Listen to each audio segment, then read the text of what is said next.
இயக்குனர் வினோத் இயக்கத்தில் விஜய் நடித்து வரக்கூடிய ஜனநாயகன் திரைப்படம் அவரோட கடைசி திரைப்படம் அப்படின்றது எல்லாருக்குமே தெரிஞ்ச விஷயம். அரசியலில் களமிறங்கியுள்ள காரணத்தால சினிமாவிலிருந்து விலக அவர் முடிவு செஞ்சுட்டாரு. ஜனநாயகன் படத்தோட படப்பிடிப்புக்காக நேற்று கொடைக்கானல் விஜய் போயிருக்கிறாரு. அப்போ பத்திரிகையாளர்களை சந்திச்சு பேசினாரு அப்படின்ற ஒரு நியூஸும் வெளியாகி இருக்குது. இறுதி கட்டத்தை எட்டி வரக்கூடிய ஜனநாயகன் படம் அடுத்த ஆண்டு பொங்கலுக்கு வெளிவரும்னு சொல்லி ஒரு அனௌன்ஸ்மெண்ட்டும் வந்திருக்கு. இந்த நிலையில் இந்த படத்தில் உலக புகழ்பெற்ற ராம் இசை கலைஞர் ஹனுமான் கைண்ட் இணைஞ்சிருக்கிறார் அப்படின்னு சொல்லியும் தெரிய வருது.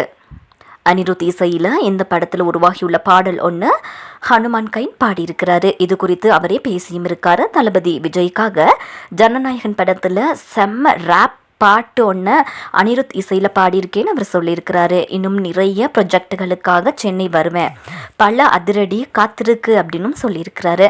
ஹனுமான் கைண்ட் ஒரு இந்திய ரேப் இசை கலைஞர்.